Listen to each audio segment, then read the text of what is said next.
So, the highly functioning walking wounded, as I once called myself, the highly functioning walking wounded, they navigate society convincingly, or at least convincingly enough, on the job, in social groups, in organizations. Many are accomplished, absolutely. Teachers, judges, therapists, politicians, hell, they may even be the CEO. And when a person is emotionally wounded, keeping it together and keeping up appearances takes its toll.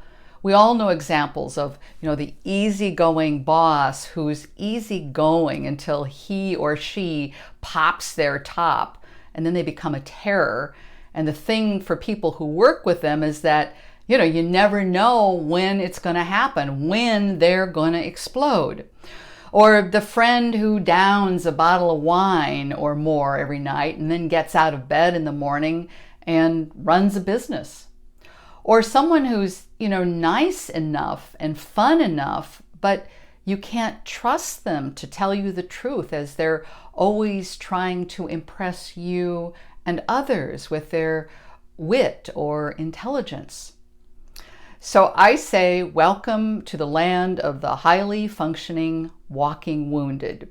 And there are many other ways people express their woundings. These are just a few examples. You can probably name some off the top of your head. And in the mental health community, they might refer to this as a personality disorder. But I believe, as it was for me, most are really wrestling with difficult, out of control emotions that need to be healed. Let me tell you about me. When I was growing up, the messages from the adults who took care of me, messages that were spoken and unspoken in the ways I was treated or ignored, the bulk of those messages was that I didn't matter, that basically the little girl that I was never going to be good enough. And I grew up into a woman who never thought she was good enough. Now, feeling unworthy, I could have gone one of two ways with that number being laid on me. I could have crawled in a hole and curled up in a fetal position and internalized it, sadness, guilt, and ultimately depression, giving up. Or the belief that I was so inadequate that I must do everything within my ability to make people believe that I am worthy. And we can also go back and forth between the two. Mostly, I struggled outwardly to seek validation in a very high-profile way. I became a TV news anchor and reporter. What better way to seek attention, yeah? I'm on TV, people recognize me, they tell me I'm smart and talented. I'm continually fed from the outside with admiration and approval.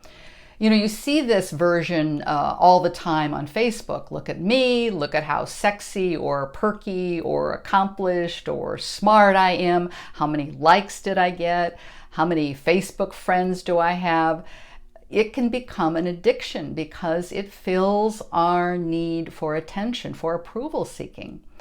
And I did that for years, for decades, like a beggar continuously seeking approval. Will you like me?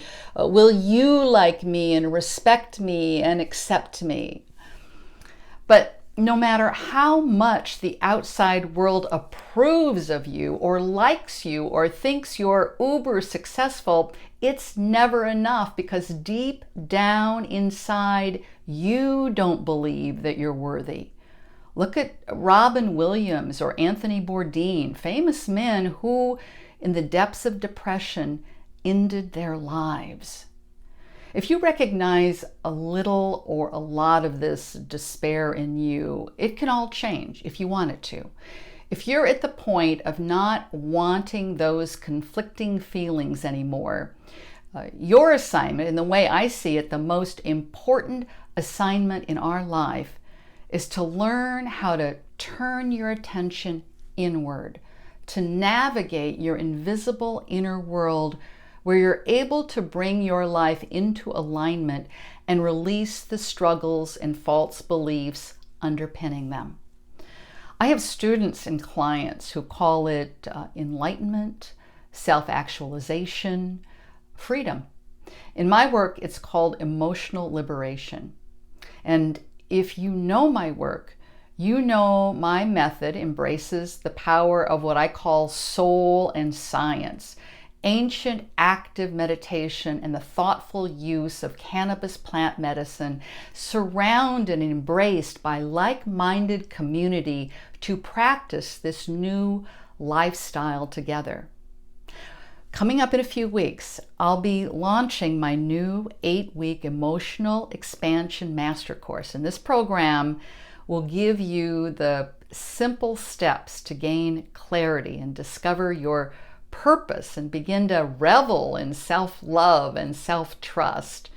And when that healing begins happening, a new world opens up to you. If this sounds good, keep your eye out. I'll be sending out details in a little while. Meantime, what do you think of this term, the walking wounded? Do you know people in your life like that? Are you one? Drop down to the comments section and let me know. I'm Becca, and I want you to lead a marvelous life, actually the life of your dreams, and I want to help you do that.